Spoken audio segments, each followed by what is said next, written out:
Welcome to the Veil of Truth, your passport to the stories that matter, globe showing Europe, Africa. I'm thrilled you're here. Let me know in the comments where you're tuning in from around the world. Chapter 1, A Chilling Discovery. A brisk October dawn broke over the rolling Sussex countryside as Hercule Poirot alighted from the early morning train at Beechcroft Station. The platform lay deserted save for a solitary station master polishing the lamp posts and Captain Arthur Hastings, who stood waiting beneath a canopy of golden leaves. Poirot descended with his usual grace, coat buttoned meticulously, black bowler hat perched atop his head, and his trademark moustaches waxed to perfection. He paused, inhaling the crisp air. "Ah, Hastings, what urgent matter brings us to Willow Manor at this ungodly hour?" he inquired, voice smooth as velvet. Hastings merely pointed to the waiting motor taxi, his expression etched with concern. The drive to Willow Manor was atmospheric in the gloom of early morning. Tall hedgerows and ancient oaks passed like sentinels in the mist, their branches trembling in a stiff breeze. Poirot, seated beside Hastings, surveyed the countryside through the glass window. "Observe, mon ami, how the farmhouses cling to the valleys, and the distant hills hang in a cloak of fog. A fitting backdrop for a mystery, would you not agree?" Hastings nodded, adjusting his bowler hat. Neither man spoke further until the taxi rattled up the gravel drive and the grand silhouette of Willow Manor emerged. Willow Manor itself was a formidable presence. Gothic turrets pierced the sky, and mullioned windows reflected the pale light like watchful eyes. Ivy clung to the stone walls, and a crescent of ancient yew trees encircled the front courtyard. As Poirot and Hastings alighted, the heavy oak doors swung open to reveal Lady Beatrice Aldenstern, standing in a dark gown of mourning. Her usually composed visage was marred by distress, her pale hands clutched a trembling lace handkerchief. "Mon cher Monsieur Poirot, you must help me," she implored, ushering them into the vast drawing-room. There, by the marble hearth, lay the body of Mr. Edmund Firth, solicitor to the Aldenstern estate. His eyes stared vacantly at the high ceiling, and a silver letter opener protruded grotesquely from his chest. The little card table beside him was ransacked, mahogany chairs lay overturned, and a spilled tray of after-dinner port stained the Persian rug. Poirot approached with deliberate composure, his keen grey eyes absorbing every detail. "Pray step back," Poirot instructed gently, raising a gloved hand as Hastings and Lady Aldenstern recoiled. He knelt beside the body, inspecting the wound, the position of the limbs, and the single card pinned to Firth's chest, the Queen of Clubs. The card's edges were sharp, as though freshly drawn from a deck of fine linen, and its presence struck Poirot as deliberate, almost symbolic.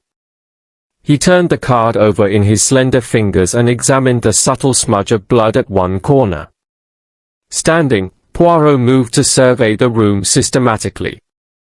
He noted the fine layer of dust on the grand piano in the corner, undisturbed, the gleam of freshly cleaned silver on the sideboard, and the fireplace, recently swept, leaving no ash. His eyes flicked to the French doors, where faint footprints marred the layer of dust on the threshold. Hastings bent to examine them, molded leather soles, pointed heels, and barely a half-dozen prints leading towards the garden. Hastings frowned. "They head toward the orchard, but the dew should have washed them away by now." Poirot tapped his chin thoughtfully. "Indeed, Hastings. These prints are no more than an hour old. The murderer fled swiftly, yet with care to avoid leaving many traces. And note, only one set of prints. A man of small stature, perhaps." He turned to Lady Aldenstern. "Madam, when did Mr. Firth arrive, and under what circumstances?" With a shaky breath, she recounted the events. "He arrived at precisely midnight, as arranged. I invited him in for tea and the reading of some documents. He bore a sealed envelope, my late husband's will and an additional codicil, he said. We sat by the hearth. I poured him tea. He examined the documents.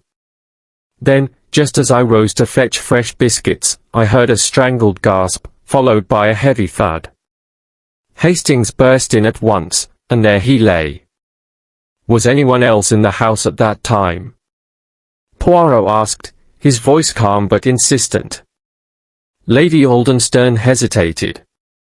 Only the household staff, Mr. Thompson, the butler, Mrs. Partridge, the cook, and Mr. Evans, the groundskeeper. They were all in bed. Poirot inclined his head. Very well. I shall speak with each of them shortly. But first, allow me to record one or two observations. He called for a tray of coffee, black and strong, which he sipped with a practised air. His gaze flitted across the faces of Hastings and Lady Aldenstern. The Queen of Clubs, he mused aloud, is a curious token. In cartomancy, the queens often signify women of power. Are we to believe this was intended to deliver a message? Hastings pursed his lips. It seems an odd choice, mon ami. Poirot tapped the card thoughtfully. Quizzical, is it not? And yet, a clue. Note also the envelope only contained those documents. No personal letters, no diaries. Whoever entered this room must have come with one purpose, and one purpose only. He stood, adjusting his immaculate waistcoat. Madam, I would speak privately with your staff. Hastings, you will accompany me. Will you show me the door through which they entered?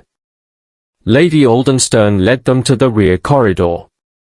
This door here, she indicated, sliding open a heavy oak door, leads to the servants' wing and the back stairs.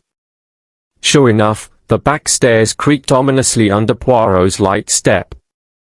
He scrutinized the hallway, a single lamp flickering, the carpets blanketed in dust save for a solitary trail of half-moon boot prints. He stooped to collect a tiny wood shaving, splintered varnish clinging to the grain. He placed it carefully in a small vial. Another clue, Hastings, Poirot murmured, tucking the vial into his waistcoat pocket. Wood from recently sanded banisters, perhaps. Whoever wielded that letter opener may also have disturbed the handrails. Hastings nodded, impressed. They returned to the drawing room, where Poirot bade Lady Aldenstern remain calm. Rest assured, madam, I shall leave no stone unturned. The truth will emerge. As the first pale rays of sunlight filtered through the stained glass, Poirot's keen mind whirred with possibilities. The scene was painstakingly laid out before him, the aristocratic lady in mourning, the dead solicitor clutching secrets, a solitary playing card, and faint footprints leading away. With methodical precision, he prepared to unravel each thread. Outside, the wind sighed through the ancient yews, as though heralding the beginning of a complex puzzle. Poirot, ever the consummate detective, closed his eyes briefly, letting his little grey cells awaken to the task. In that silent moment, he resolved to uncover every hidden motive, every whispered secret, and every clandestine passage the murderer had used. Thus began the investigation at Willow Manor, a mystery draped in velvet shadows, waiting to be illuminated by Poirot's unparalleled brilliance. Chapter 2, Portraits in Shadow. Late morning sunlight filtered through the tall mullioned windows of Willow Manor's library, casting long rectangles of light upon rows of leather-bound volumes. The air smelled faintly of old paper and polished wood, a comforting scent to some, but today it held an undercurrent of tension. Hercule Poirot stood before the imposing fireplace, his posture as upright as the frieze of hunting scenes carved above the mantel. Captain Hastings watched him expectantly, ready to assist, though fully aware that Poirot's agile mind did not require a second. "Mon ami," said Poirot, removing a white glove and examining its palm, "the murder weapon has been wiped clean of fingerprints, yet I detected a trace of glove leather smeared upon the blade's base. This suggests our culprit arrived prepared." Foul play was premeditated. He replaced the glove with meticulous care. And see here, he continued, pointing to a small fleck of ink splotched upon the cuff of Firth's left sleeve. Not blood, but indigo ink, still moist. Our victim must have written something moments before he died. Hastings whistled softly. Extraordinary, Poirot. A written clue left by the solicitor himself. Exactment, Poirot agreed. But to understand its significance, we must reconstruct the sequence of events, and question each member of this household. He gestured to the three figures who had gathered at the library entrance, Mr. Thompson, the butler, Mrs. Partridge, the cook, and Mr. Evans, the groundskeeper. Clara Somers, Lady Aldenstone's niece, lingered behind them, her knitted scarf trailing like a silken ribbon. Poirot gave an imperious nod. "Let us begin with you, Mr. Thompson. You found the body?" The butler inclined his head, face inscrutable. "I did, sir. I heard a muffled sound from the drawing-room just before the servant's bell rang. I rushed through the corridor and discovered Mr. Firth sprawled upon the hearth, the queen of clubs pinned to his coat. I summoned Mrs. Partridge, who alerted Madam." "Very good." Poirot tapped his fingertips together. "And during your rounds this morning, did you notice anything out of place, besides the tragic scene?" Thompson paused, as though recalling minutiae. "Well, the portrait of Lord Aldenstone above the fireplace was slightly askew. I straightened it." He spoke calmly, as one might comment on the weather. Poirot glanced at the oil painting, a noble gentleman in black frock coat, surveying the room with stern eyes. He flicked his gaze back to Thompson. "An interesting detail. You said you straightened it. Yet I found the frame once again hanging crooked when I examined the scene. Either someone disturbed it after your departure or you misremembered." Thompson's pallor deepened by a fraction. I apologize, monsieur. I was in some haste." "Merci." Poirot then addressed Mrs. Partridge, who clutched her apron tightly. "You were in the kitchen preparing luncheon? What time did you hear the commotion?" "The bell rang just after midnight, sir," she replied, voice quavering. "I came straight away, but by then the master was already gone." She dabbed at her eyes. "I am sorry, I did not see anything unusual." "And your perfume, Mrs. Partridge?" Poirot inquired softly. "When Miss Somers arrived earlier, I noted the scent of lavender upon her cloak. Yet this morning, I perceived it here, in the library." He raised an eyebrow. "Tell me, is lavender your signature?" The cook flushed. "Heavens, no. I wear lilac water, not lavender. Miss Somers must have brushed past me." She sniffed the air. "Yes, quite possibly." Poirot turned to Clara, who stepped forward, cheeks still rosily flushed from morning coolness. "Miss Somers, you retired at 10? You heard nothing until the servant's bell." Clara swallowed and lowered her gaze. "I was in my room and did not hear a sound. Even the wind outside was hushed. I confess I felt uneasy when the bell rang, but I did not think it unusual enough to leave my chamber." "Understandable." Poirot's tone was gentle. "And Mr. Evans?" The groundskeeper, a broad-shouldered man with a weather-beaten face, shifted on his heels. "You claim to be repairing the stables at midnight." "Quite right, sir," Evans nodded. "The horses were restless after the storm last night, and I attended to a loose board. I didn't see or hear anyone else about." Poirot steepled his fingers beneath his chin, eyes unfocused as though seeing an invisible tapestry of clues. "So far, we have several statements, each plausible in isolation, but together they conceal the culprit, not reveal him. He paused dramatically. Now, let us inspect this library more closely. He approached a grand oak desk, its surface cleared save for a writing set and a single sheet of cream parchment. Here, Monsieur Firth might have written his final words. Notice the blotter is displaced, and one corner of the sheet bears a fresh ink smear. Hastings, kindly take this for analysis. Hastings produced a small envelope and carefully slid the paper inside. Poirot then traced his gloved fingertip along the edge of a hidden drawer in the desk, where he discovered faint impressions of recent use. He opened the drawer to reveal several sealed envelopes bearing the Oldenstern crest. These appear to be personal letters, unopened. He withdrew one and turned it in his hand. Who among you sent, or received, correspondence to be kept hidden? The household exchanged glances, uneasy.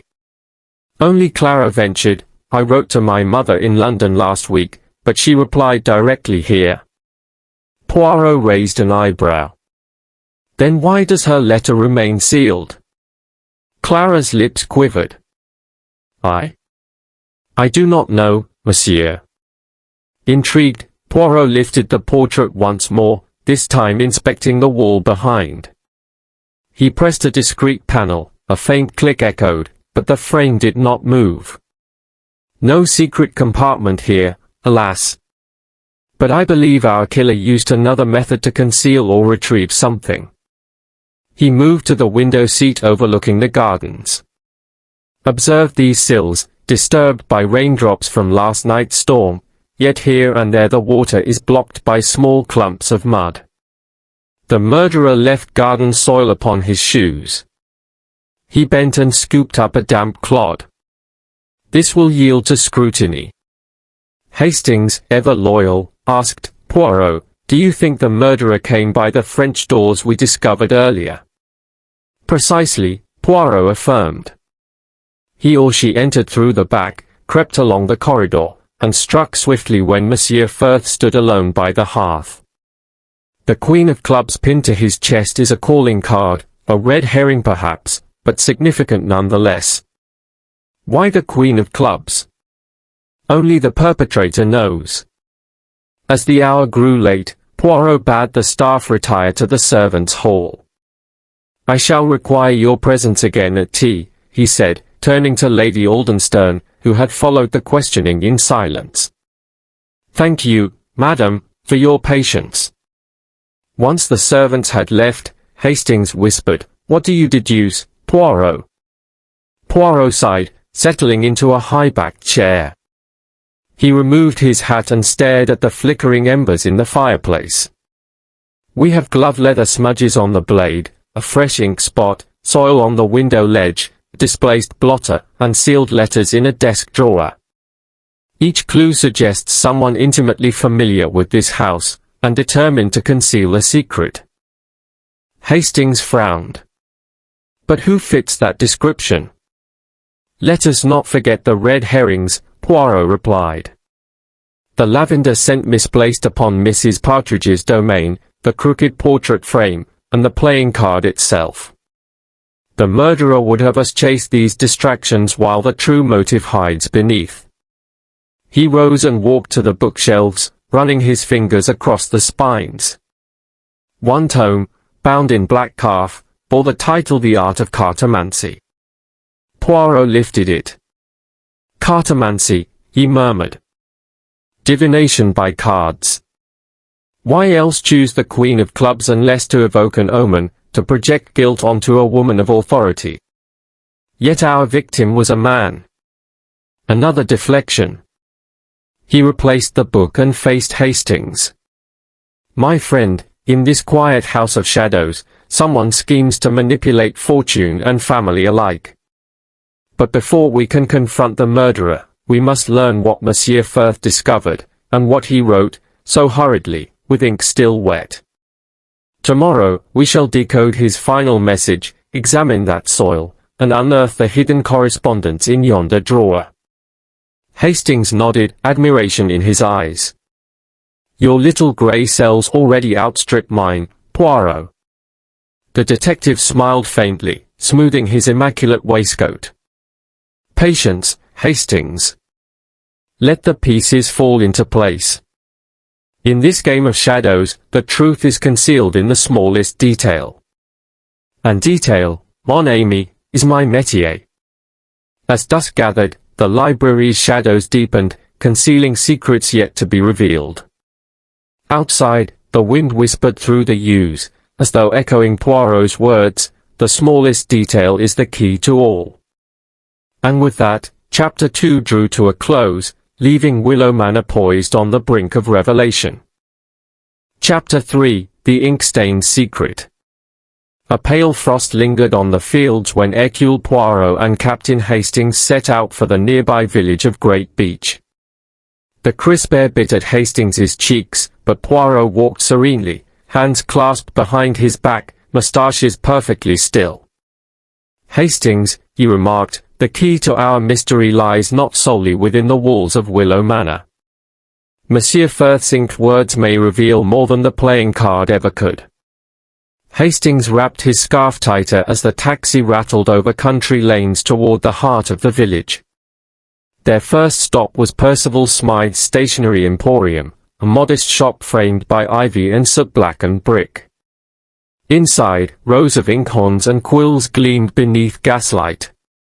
Perennial stacks of vellum and card whispered of a simpler time, yet today, they held deadly secrets. Poirot approached the polished counter where Mr. Smythe, a balding gent with ink-stained fingers, greeted them with a cautious bow. Poirot uncovered the vial containing the tiny fleck of indigo ink. "Mon cher Monsieur Smythe, you imported this ink to our shores?" he asked, holding the vial aloft. Smythe peered closely. "Ah, yes, a rare blue-black pigment from Paris, prized by calligraphers. Motto, écriture raffinée, refined writing. I stocked a handful last month." Poirot tapped his fingertips together.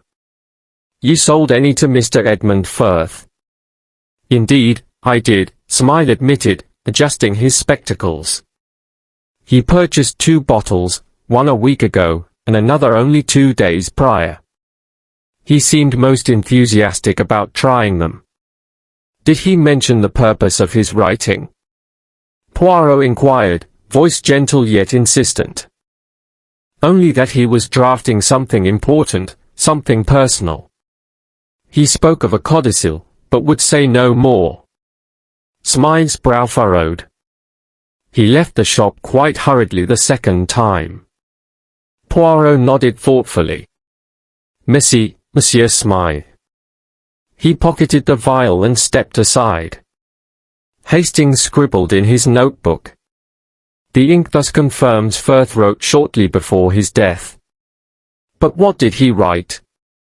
Back at Willow Manor, Poirot requested to inspect Firth's briefcase, which had remained unopened on the desk since the murder. Mr. Thompson fetched it, placing the leather satchel before Poirot with an air of reluctant obedience. The detective unbuckled the straps with nimble fingers and lifted the flap. Inside lay bundles of legal documents, a fountain pen, and the solicitor's notebook. Poirot drew out the pen, a fine gold-nibbed instrument engraved with the Oldenstern crest, and examined its barrel for residue. His fingertips detected a faint smudge of ink identical in hue to the Parisian pigment. "Ah," he murmured, "so our victim used his own pen. The smudge on the cuff indicates he wrote without his glove, perhaps in haste, wrist-brushing fabric." He placed the pen into his pocket and extracted the notebook.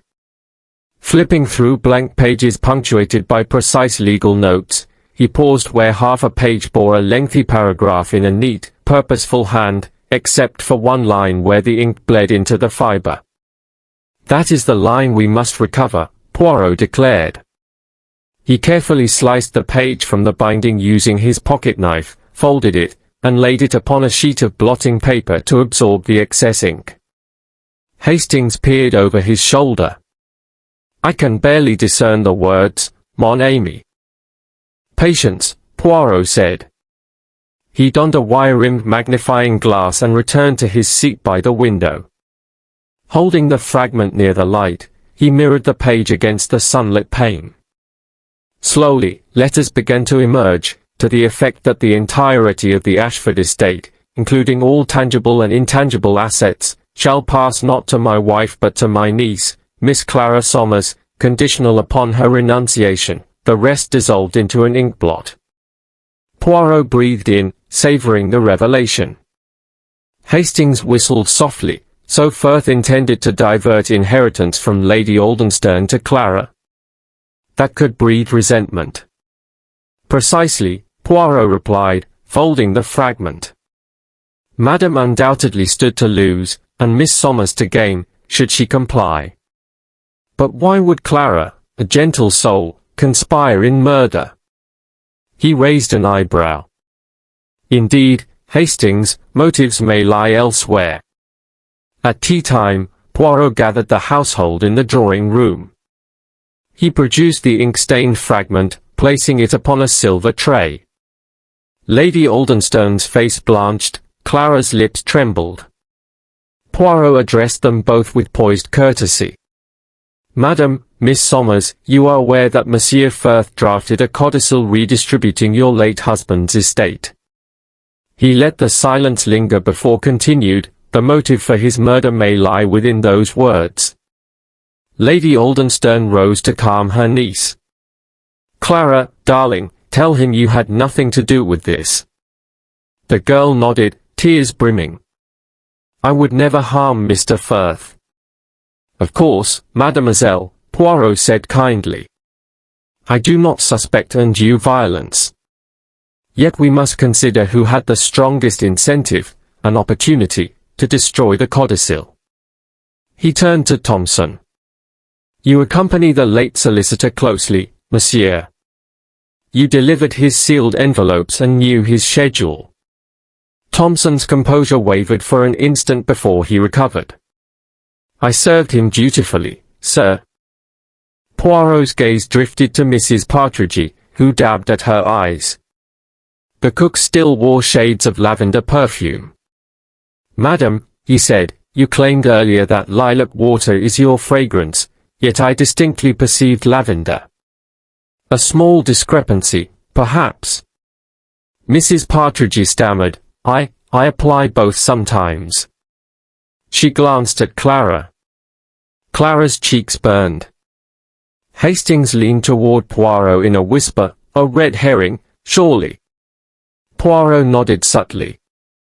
A diversion, Hastings. Yet intended to implicate someone sweet and innocent. Later that night, Poirot retired to his chamber and illuminated the fragment beneath an oil lamp. He ran his finger along the blurred letters and murmured, hypothesis, the codicil names Miss Somers' heir on condition. Firth may have threatened to publish it unless payment or confession was made. Our murderer sought to suppress the codicil, and the loose page in Firth's ledger. He traced the smudged line, conditional upon her renunciation of all claims to. Poirot rose and paced. And the playing card, a queen, represents a woman. Clubs, the symbol of work and enterprise. A coded message, a woman of action, perhaps Clara, yet also pointing to the patriarch host's widow. The killer wished us to believe a woman guilty. He stopped before the window, drawing aside the curtain. Below, the yew trees cast long shadows. Tomorrow I shall inspect the ledger and test the soil from the libraries and gardens. But tonight, mon ami, we have uncovered an ink-stained secret, and with it, a fresh direction. He paused, smoothing his waistcoat. The game continues. Hastings, rising to refill the teapot, glanced at his friend. Remarkable as ever, Poirot. But tell me, do you trust that codicil fragment fully represents the solicitor's words?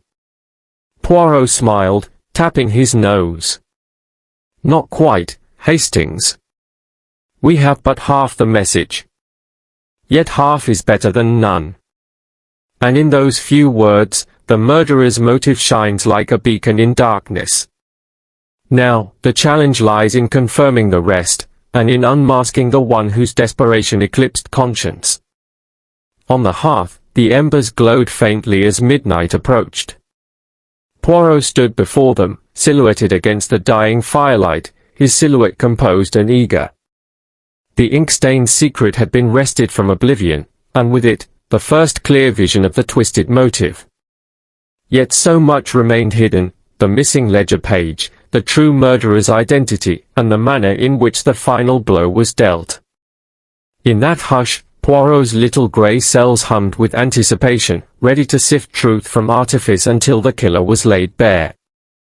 Thus ended Chapter 3 of the Willow Manor mystery, its shadows illuminated by a single, ink-stained clue, and the ever-brilliant detective whose method would soon untangle the foulest of schemes. Chapter 4, A Web of Motives. The morning mist clung to the yew hedges as Poirot and Hastings descended the grand stone steps of Willow Manor. The air was still, the only sound their footsteps crunching on the frost-kissed gravel. Hastings glanced at his watch. "We have until luncheon before Lady Aldenstone's farewell party arrives from London. Best we press on swiftly." Poirot nodded, his little grey cells already weaving patterns in the air. "Indeed, Hastings. Yesterday's discovery of the codicil fragment suggests a motive of inheritance, and yet, in such matters of family, motives are seldom singular. We must examine not only who benefits financially, but who harbors wounded pride, fear of scandal, or resentment." They re-entered the library, where Thompson stood by the desk, his hands clasped nervously behind his back. Mrs. Partridge bustled in bearing a tray of coffee and biscuits, her eyes darting between the two gentlemen as though each glance betrayed suspicion of treachery. Clara sat at a small side table, carefully poring over a leather-bound journal, presumably her late mother's diaries, her forehead creased with concentration. Mr. Evans emerged from the servants' passage, dusting off his trousers as though to remove any trace of mud. Poirot raised a hand for silence. "Miss Amis," he began, "we gather once more to examine the strands of our inquiry. Let us summarize what we know before probing deeper. Monsieur Firth drafted a codicil that redirects Lady Aldenstone's estate to Miss Clara Somers, conditional upon her renouncing her claims to certain assets. He carried with him a ledger containing that codicil, from which page 11, our missing page, has vanished. He wrote a fragment of the codicil moments before his murder, smudging his cuff with Parisian ink. The Queen of Clubs was left as a symbolic calling card upon his body, a misdirection suggesting female culpability. He moved deliberately among them, eyes flicking from face to face. "Now, tell me, which of you stands to gain, or to lose, the most from that codicil, and who among you possessed the means and opportunity to steal page 11, intercept the codicil, and silence the solicitor?" Thompson stepped forward, voice steady. "Sir, I have served this household loyally for 20 years. My income and position stem directly from Lady Aldenstone's generosity. Should the codicil pass the estate to Miss Somers, my future would be uncertain, but I assure you, I would never resort to murder." Poirot inclined his head. "Certainly, your loyalty is admirable. Yet desperation can lead good men astray. Nevertheless, I shall place you provisionally beyond suspicion, provided you account for your whereabouts between 11 and midnight on the eve of the murder." Thompson swallowed. "I was polishing the silver in the sideboard until 11:30. Then I retired to my quarters." "Very well," Poirot said, making a mental note. "Next, Mrs. Partridge. In our earlier questioning, you confessed to wearing lilac water, yet I perceived the scent of lavender. Are there two perfumes, or did you lend your cloak to someone else?" Mrs. Partridge's gaze fell. I have only my own. But last week, Miss Somers borrowed my scarf for a stroll. Perhaps she misplaced it." Clara raised her eyes, startled. "I did, indeed, borrow it. But I returned it immediately. You must be mistaken. Poirot's lips curved slightly. Mistaken, perhaps. Yet the scent lingers only on fabric held close to the skin, not on linens nor upholstery. A red herring, but one introduced by a clever mind. He turned to Evans. You, sir, walked the garden at dawn to clear the fallen branches. Your boots bear mud from the yew grove, similar to the soil I recovered from the window ledge last evening. You deny having entered the library. Evans squared his shoulders. I came to inform Mr. Firth of the broken gate, sir, but found the door locked. I walked away. Poirot tapped his chin. Locked doors are no barrier when one has a key. Your master key, Mr. Evans, unlocks every door on the premises. He paused, letting the implication sink in. Evans's jaw tightened. Yet you failed to mention this at our first meeting. Evans cast his eyes down. I did not think it relevant. Poirot turned to Clara Somers. The girl rose, her composure fragile yet resolute. Monsieur, she said, voice low, I admit the codicil would grant me the estate, for a time. But I renounce all claims, for I cannot inherit by causing my aunt suffering. Her eyes glistened. I loved Monsieur Firth as a kindly uncle. I would not harm him. Hastings touched her hand in sympathy. Poirot studied her face. Your compassion is evident, mademoiselle. Yet one must guard against the noblest sentiments when temptation beckons. He stepped back, folding his arms. In this household, each of you had access to Monsieur Firth's ledger. The missing page 11 could have been removed at any time after he delivered it to the library. But only one person had both the motive, fear of scandal or loss, and the willingness to silence him forever. He let the silence stretch before revealing his next move. I shall now examine the ledger itself, as well as the personal correspondence we discovered in the hidden desk drawer. Poirot gestured to Thompson, who retrieved the ledger from a locked cabinet and the sealed letters from the drawer. The detective flipped open the leather-bound ledger. A series of routine entries recorded estate finances until a blank gap appeared where page 11 once lay. He pressed a corner of the binding and then, with a careful twist, pried loose the brass clasp at the back. The cover hinge swung open to reveal a hidden leather pouch, inside which lay the missing page, neatly folded. Gasps filled the library. Thompson's face went ashen, Mrs. Partridge clutched her apron, Evans took a step back, Clara let out a soft cry. Poirot held the page aloft. A cunning concealment, wouldn't you agree, he said. The murderer anticipated my search here, yet hid the page within the ledger's own casing. He unfolded the sheet and read aloud the crucial line, page 11, this codicil shall take full effect upon proof of undue influence or incapacity, and should such be demonstrated, the entire estate transfers forthwith to my niece, Miss Clara Somers. He let the words resonate. This is the core of the codicil, an unambiguous transfer of assets. Lady Aldenstern, hastily summoned, confronted the group. Her voice trembled. I knew Monsieur Firth had drafted something in secret. But never did I imagine the implications. She turned to Clara.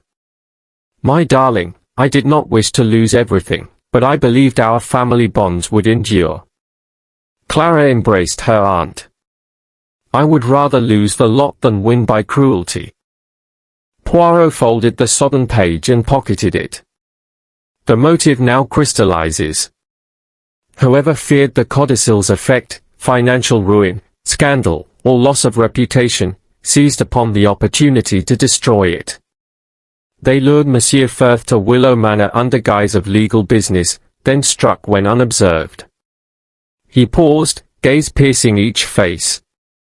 Yet the question remains, which one of you possessed the resolve to kill rather than to negotiate?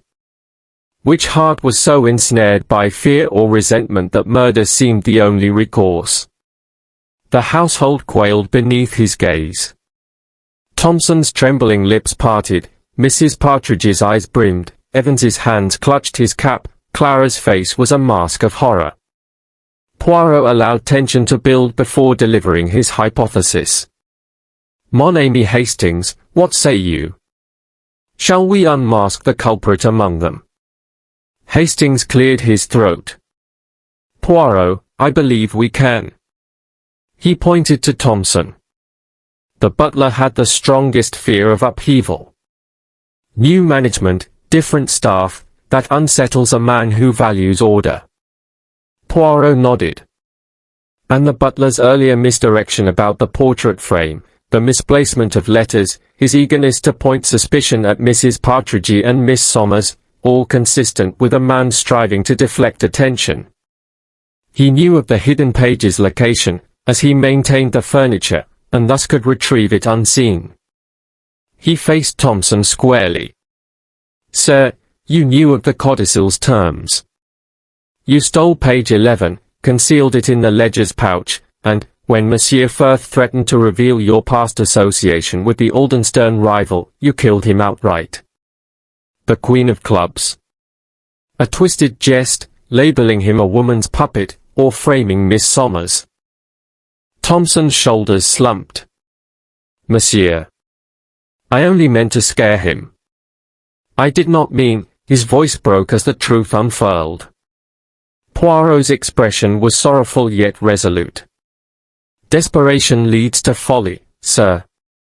You extinguished a life to preserve your station, a heavy price indeed." He signaled to Hastings, who retrieved the bell rope. Within minutes, the local constable arrived to take Thompson into custody. As the butler was led away, Lady Aldenstern wept softly. Clara clung to her, whispering words of comfort. Evans and Mrs. Partridge exchanged glances of relief, their suspicion washed away. Poirot turned to Hastings with a satisfied smile. "Once again, we see that the web of motives can entangle even the most devoted servant." He straightened his waistcoat. "Now that the murderer has confessed, the final steps towards justice shall be swift." Hastings nodded. "A masterful unraveling, Poirot." Poirot surveyed the assembled household. "Justice will indeed run its course, but let us not forget the human cost. May this house find peace once more." And with that, Chapter 4 drew to a close, as truth dispelled the rumors, and Poirot's methodical brilliance laid bare a web of motives, red herrings, and a desperate act of betrayal that shook the foundations of Willow Manor. Chapter 5, An Unexpected Visitor. Just before dawn on the fourth day of their inquiry, a crisp telegram arrived for Hercule Poirot, delivered by the housemaid's trembling hands. The small slip of paper bore the unmistakable crest of Scotland Yard. To H. Poirot. Urgent. Superintendent Japp requests your immediate presence for highly sensitive investigation in London. Arrival at 10 a.m. Poirot read the message twice, his fine eyebrows lifting in mild surprise. He folded the telegram with characteristic precision. Mon ami Hastings, it appears our services are required in London. Hastings, who had been assisting in the garden's frost-laden rose beds, paused with trowel in hand. London? But the Willow Manor case is far from complete. Poirot nodded thoughtfully. True. Yet duty calls, and sometimes the mind must step aside from one puzzle to sharpen itself on another. Nevertheless, I shall remain here. Lady Aldenstern's welfare demands continuity. He turned to the housekeeper, Mrs. Ainsworth, who had entered with a tray of early tea. Please inform Superintendent Japp I regretfully decline his invitation, due to pressing circumstances at Willow Manor. Kindly convey my apologies. Once Mrs. Ainsworth departed, Hastings sank onto the stone bench by the frosted yew. Refuse Scotland Yard? Rare indeed. The killing of Mr. Firth is hardly ordinary, Poirot replied, sipping his Earl Grey. A man pinned with a playing card, a stolen ledger page, a codicil bearing implications for both aunt and niece. This case demands full attention. He set down his cup. And now, let us resume our pursuit of hidden truths. Later that morning, as the household gathered for coffee in the drawing room, a servant entered bearing a heavy envelope. It was sealed with black wax and bore no name, only the single embossed emblem of a playing card, the Jack of Spades. Poirot took the envelope with a serene air and broke the seal. Inside lay a single card, pinned to a scrap of parchment, the Jack of Spades. He held the card between thumb and forefinger, inspecting its sharp edges. Another marker, he mused. This card is younger in the pack, a page or a knave, Jack, number 11. Spades, the instrument of death. He glanced at Hastings. Recall the Queen of Clubs pinned to Firth's breast at the crime scene. Clubs, work and enterprise, meant to mislead us toward a woman of action. Now the Jack of Spades suggests page 11, and yet another allusion to mortality. Hastings frowned.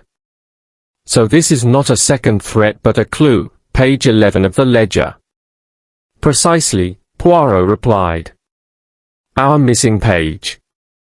The murderer plays a card game with us, hoping we tarry on false trails of symbolism. But page 11 cannot remain hidden much longer. He replaced the card in its envelope and addressed the assembled family and staff. Ladies and gentlemen, this morning I received this card, the Jack of Spades, which I interpret as a reference to page 11 of Mr. Firth's ledger. I have reason to believe that page remains concealed somewhere within these walls. Lady Aldenstone's face turned pale. Page 11, the codicil was there. If that falls into public hands, she covered her lips, trembling.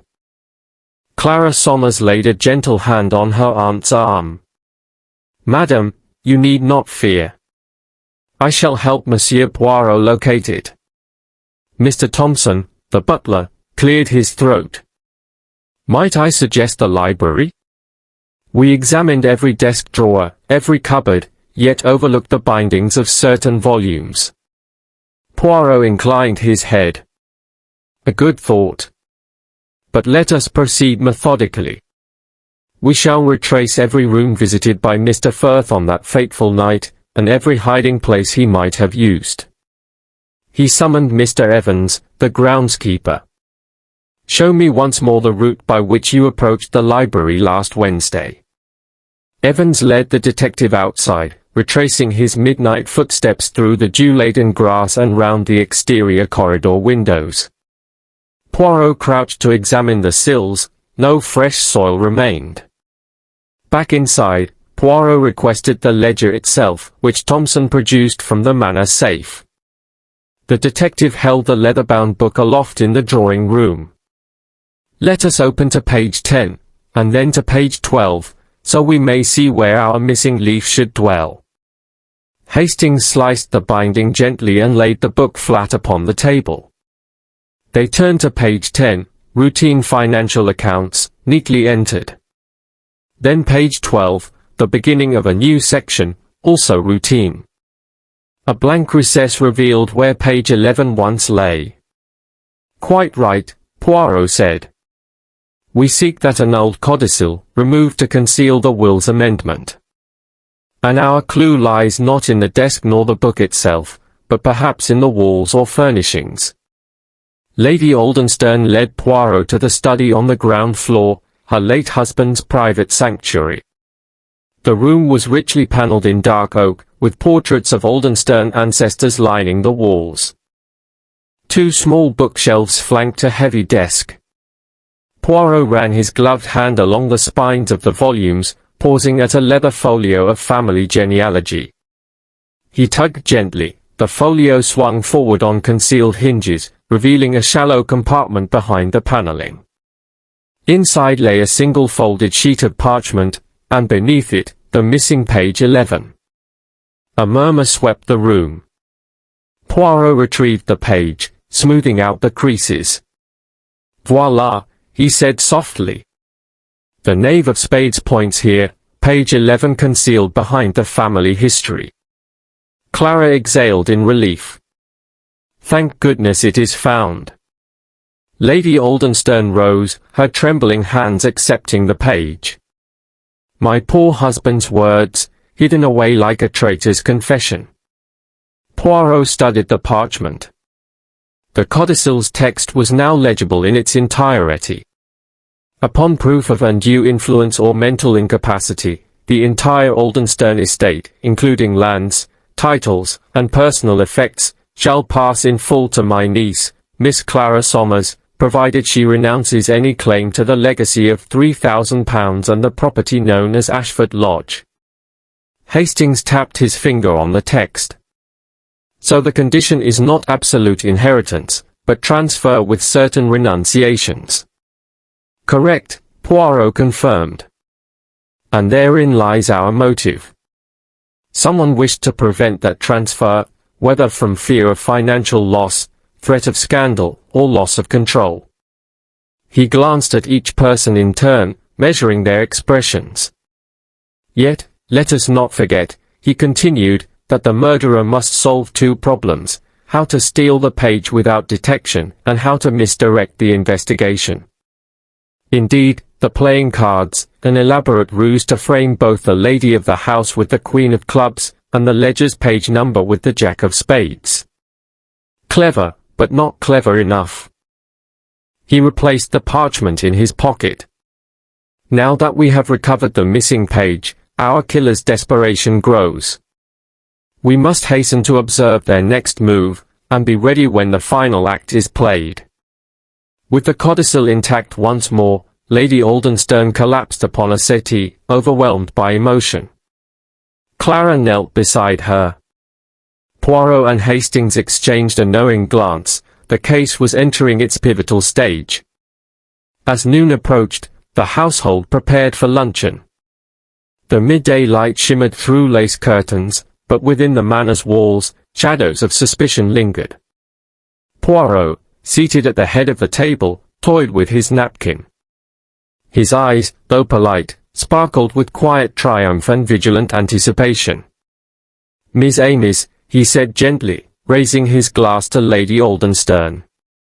"Let us be grateful that what was hidden is now revealed. Yet our journey is not complete." Hastings smiled, clinking his glass against Poirot's. "To truth, and to the little grey cells that never rest."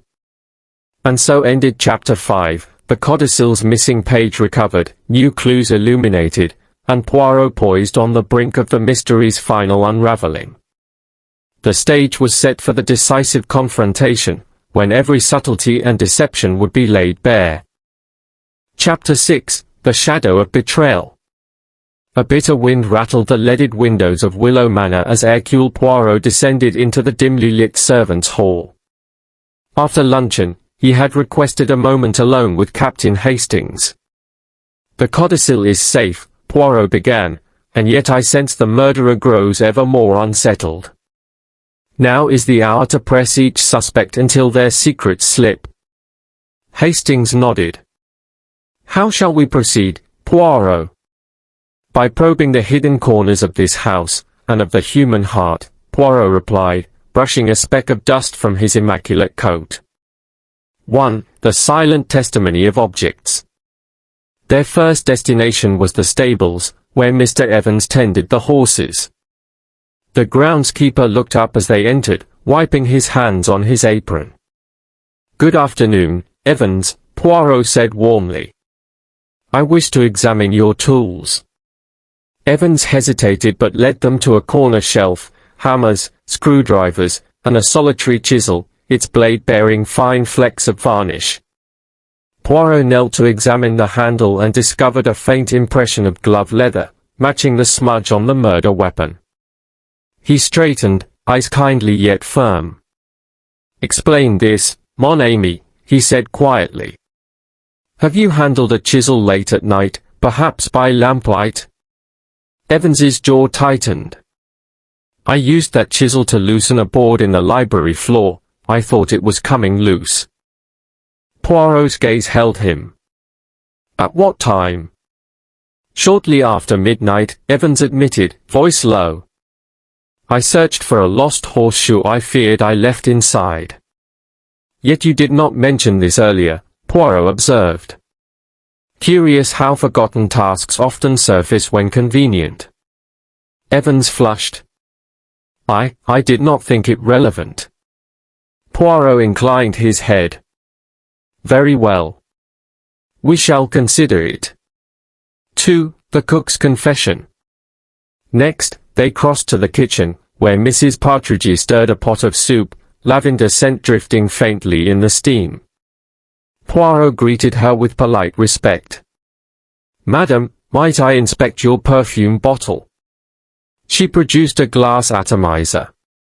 The label read lilac of grass. Poirot pressed the nozzle to a blotter pad and sniffed. Lilac indeed, he murmured. And yet I perceived lavender. Mrs. Partridge's eyes filled with tears. I sometimes use lavender water in the parlor. I keep it hidden. She hesitated, then whispered, it helps me relax when I am anxious. Poirot folded his hands. Anxiety is natural under such circumstances. But hiding a second scent suggests you feared detection. The cook buried her face in her apron. I did not wish to be blamed for anything. 3. A meeting in the drawing room. As dusk fell, Poirot summoned the household to the drawing room. Lady Aldenstern, Clara, Thompson, Mrs. Partridge, and Evans assembled beneath the glittering chandelier. Hastings took a seat by the piano, Thompson stood by the sideboard, Mrs. Partridge hovered near the door, Evans leaned against the mantelpiece, and Clara sat, clutching her aunt's hand. Poirot swept the room with his gaze. Miss Amis, I have learned of several discrepancies. Tools misused, perfumes hidden, and statements changed. He paused, letting tension rise. Now, I shall deliver a test. Each of you will submit to a small trial of observation. He approached Lady Aldenstern first, examining her gloved hands. Madam, your gloves bear no soil. Yet your maid reported you walked to the orchard at midnight for air. Lady Aldenstern's voice trembled. I stood on the terrace only. Indeed. Poirot nodded. So you spoke the truth. Next, Mrs. Partridge, your lavender water, concealed in the parlor. Why keep it secret? Mrs. Partridge sniffed. It calms me. Nothing more. Perhaps, Poirot conceded. Yet the scent lingers upon Clara's cloak. And Clara, why were you in the parlor that night? Clara's brow creased. I could not sleep and read there. Very well. Poirot moved to Evans. Your chisel, soil upon your boots matching that on the window ledge, but you claim you merely retrieved a horseshoe. Evans met his gaze. No horseshoe was lost, monsieur. Evans's face darkened. I forgot. It was a pretext. Poirot nodded, then turned to Thompson. And you, sir, have you remained truthful in your accounts? Thompson's composure faltered. I have. We shall test you all. Poirot produced 5 slips of paper and placed them in a silver bowl. Each slip bore a single instruction: return to the scene of the crime, present your alibi in detail, discard an item of clothing, reveal a personal letter, retrace the solicitor's last footsteps. He invited each person to draw. Clara drew, present your alibi. Thompson, discard an item of clothing. Mrs. Partridge, reveal a personal letter. Evans, return to the scene. And Lady Aldenstern, retrace the solicitor's footsteps. Poirot smiled. Proceed at once. I shall observe. 4. lies laid bare. Clara rose with dignity and recounted her movements, retiring to her room at 10, reading until past, and sleeping. Her account was consistent, though her voice caught when she described hearing the servant's bell. Thompson reluctantly removed his butler's waistcoat, revealing his starched shirt beneath. Poirot noted a faint blood stain near the hem at the back. Thompson's face drained of color. I must have snagged it, he stammered. Mrs. Partridge retrieved a letter sealed with black wax, an unsigned confession of fear. I know too much. If they learn of my past, I am ruined. She handed it to Poirot, trembling. Evans walked to the drawing-room hearth and crouched at the very spot where Firth fell. He traced the hearth tile's crack with his fingertip. Poirot watched intently, noting how Evans lingered on that one tile. Lady Aldenstern picked her way through the corridor to the scene of the crime, reciting her recollection of the room and noting the overturned chair. She peered behind the chair leg and found a scrap of red ribbon, the same deep crimson hue as Clara's hair ribbon. 5. Poirot's reflection. Once the trials concluded, Poirot requested silence. We have unveiled half-truths and half-concealments. The soil upon Evans's boots was not from horseshoe recovery but from the terrace. The lavender water indicates Mrs. Partridge's attempt to frame Miss Somers. Thompson's bloodstain suggests he scrubbed the murder weapon against his waistcoat. And Lady Aldenstern's red ribbon scrap, an unintentional gift, fell when she fled the scene in shock. He turned to each in turn. You have all lied to delay discovery. But lies, like threads in a tapestry, reveal more than truths alone. He pocketed the black letter. This message speaks of ruin. But no one here faces scandal so dire, no one except the one who once served in a rival household, whose disgrace would be revealed by the codicils' terms. At that moment, Thompson's composure snapped. He lurched forward. It was not me, he cried, voice cracking. Why accuse me so? Poirot's gaze was steely. Because you had the strongest motive, sir. But tonight, you are not the only one under suspicion. He held the black letter aloft. This was written by you, Mrs. Partridge, on the eve of the murder. You feared exposure. Your former employer's children know of your past association. Mr. Firth threatened to mention it. You decided to silence him, believing the codicil would ruin you. Mrs. Partridge gasped, stepping back. Monsieur. Poirot continued, you borrowed lavender water to shift blame onto Clara, planted the Queen of Clubs to implicate Lady Aldenstern, and juggled playing cards to mislead us. He placed the letter on the table. And your chisel? Used to lever open the desk compartment where you stashed page 11. Mrs. Partridge sank to her knees. It was the only way. I had no choice. Hastings moved to comfort her as the butler rang for the constable. In the silent hush that followed, a single candle flickered upon the mantel. Poirot surveyed the broken figments of deceit left in his wake. The case had shifted like a shadow, revealing a web of motives far more intricate than he had first imagined. Mon ami Hastings, he said softly, the greatest betrayal is that of trust. And in this household, trust was the most precious, and most abused, commodity. Hastings nodded gravely. Another victim lies in ruin. Poirot turned to the assembled family and staff. Let us restore what we can, as justice now takes its course. In the morning, I shall gather the final pieces, and we shall reveal the murderer's complete design. Outside, the wind sighed through the yew trees. Within the manor, faint contrition and lingering shock filled the air, an apt setting for the final illumination of Poirot's unmatched detective skill.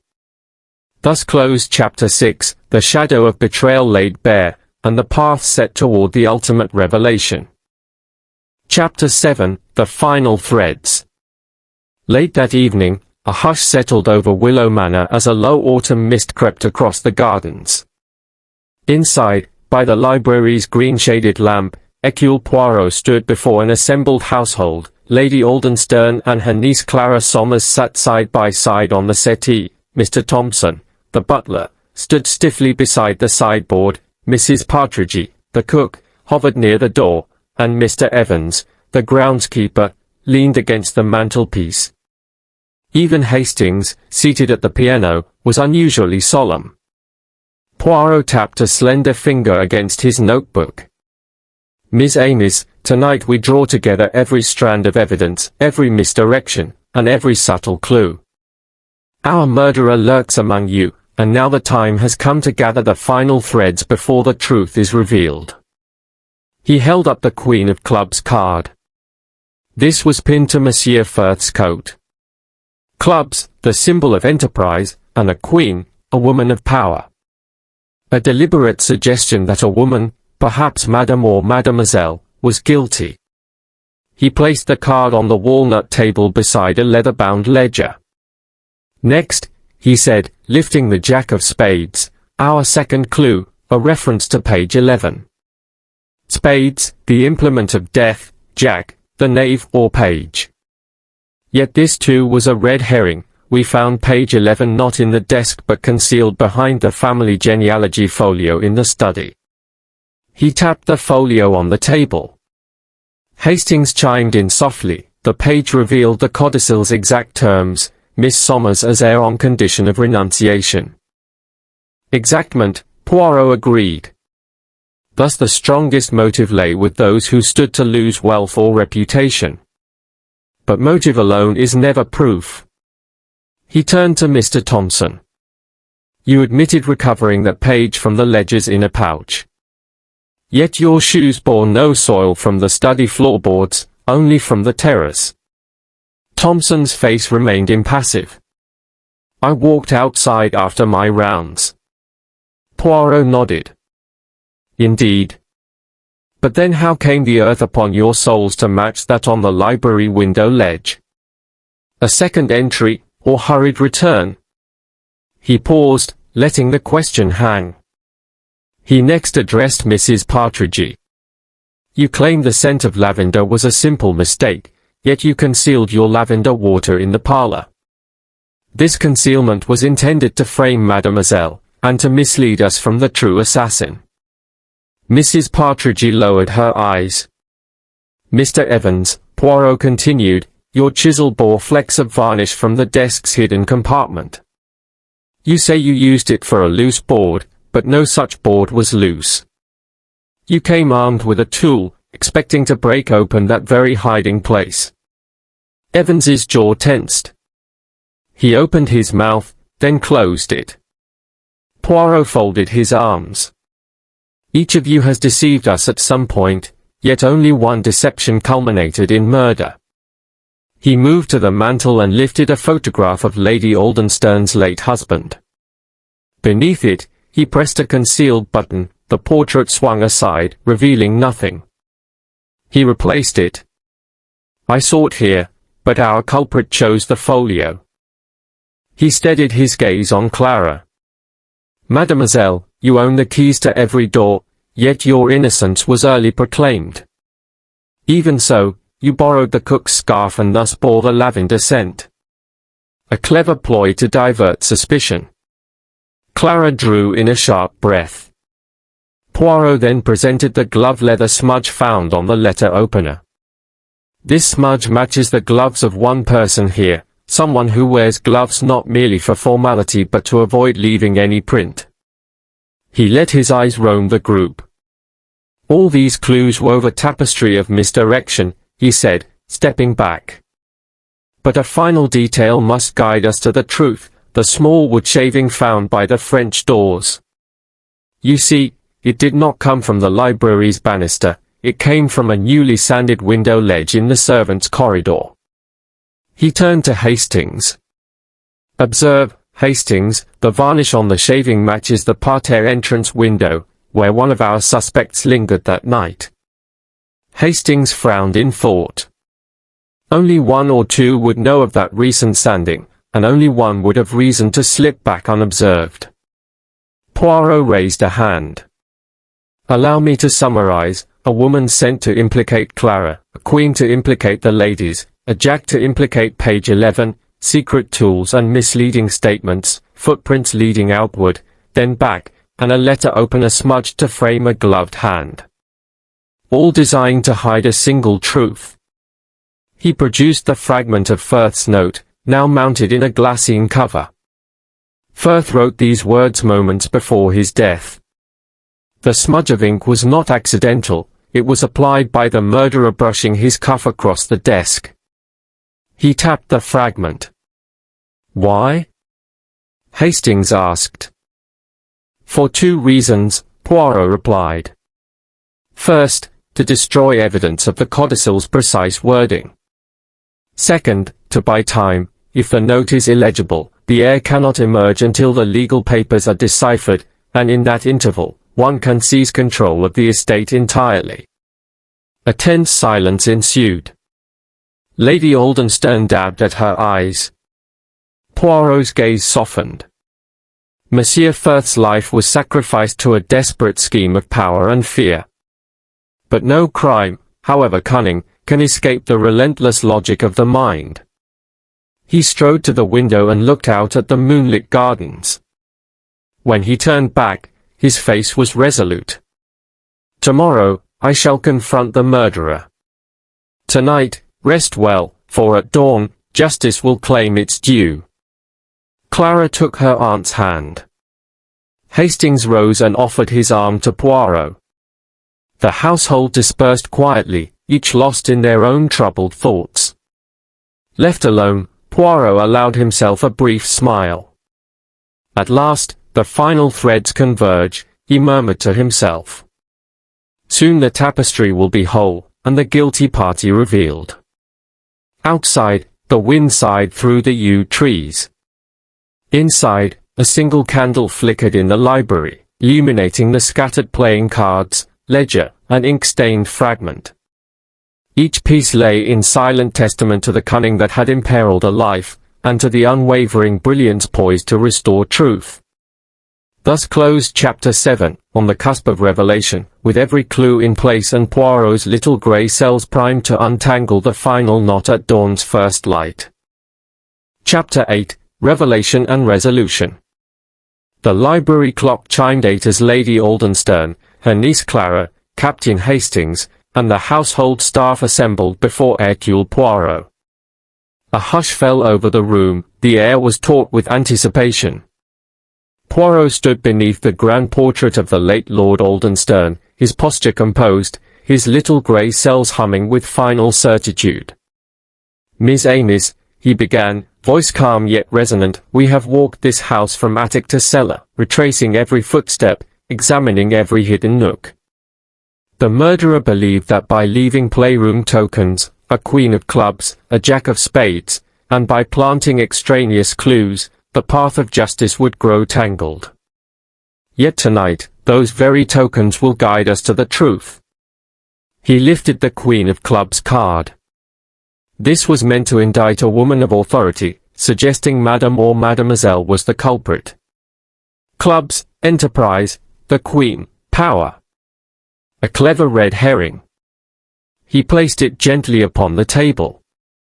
Next, he said, holding up the Jack of Spades, a reference to page 11 in the ledger, knave or page, spades the implement of death. It led us to recover the codicils missing page behind the family genealogy folio. Another misdirection, for the true hiding place lay in the ledger's own leather pouch. He tapped the pocket of his waistcoat. He paced slowly, addressing each person in turn. Monsieur Evans, your chisel bore varnish flecks, a tool unnecessary for any genuine repair. You claimed to retrieve a horseshoe, yet no horseshoe was lost. You came prepared to force open the desk's secret compartment. Evans's face went pale. He swallowed, but did not speak. Madame Partridge, Poirot continued, you concealed lavender water to frame Miss Somers, whose scarf you borrowed. The scent was meant to mislead us to an innocent party. Mrs. Partridge's lips trembled. Poirot turned to Clara. Sweet niece, your gentle heart made you the perfect patsy. The planted perfume, the playing card, designed to pin guilt upon you. You, though under suspicion, remained blameless. Clara's cheeks glowed with relief. She squeezed her aunt's hand. Yet these diversions mask the true architect, Poirot said, drawing in a steady breath. Observe the soil found on the library window ledge and on the murder weapon's blade, wood shavings from freshly sanded banisters. Our killer tracked it inside, then departed by the same route, leaving footprints that led outward, and back again. He produced a small vial.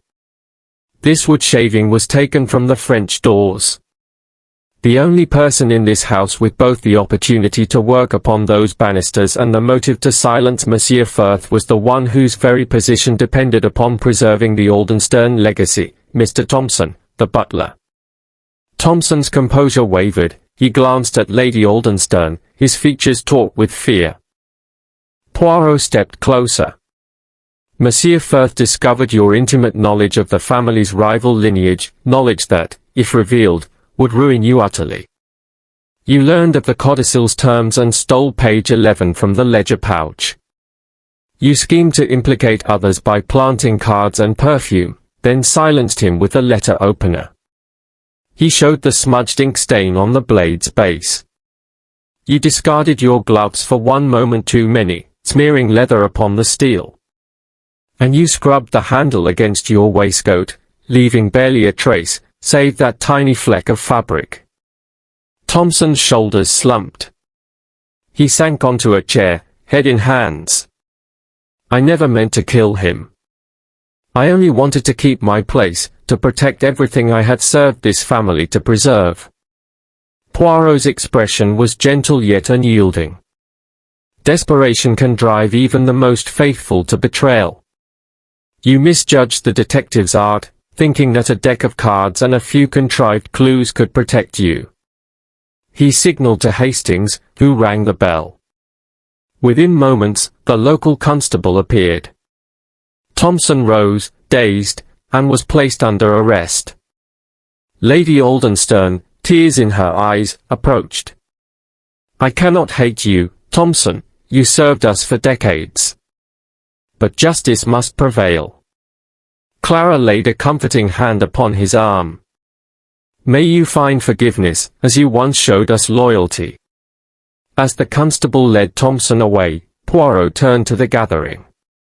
The codicils recovery restores legal clarity, and the moral wound will heal with time. But let us take a moment to reflect. Every detail matters, the smallest disturbance of dust, a sewn-up disguise of perfume, the angle of a playing card. In the tapestry of truth, no thread is too fine to unravel. He paused, meeting each pair of eyes. Monsieur Firth's integrity and your family bonds have been tested. Yet from this crucible emerges the triumph of justice, guided by reason and compassion.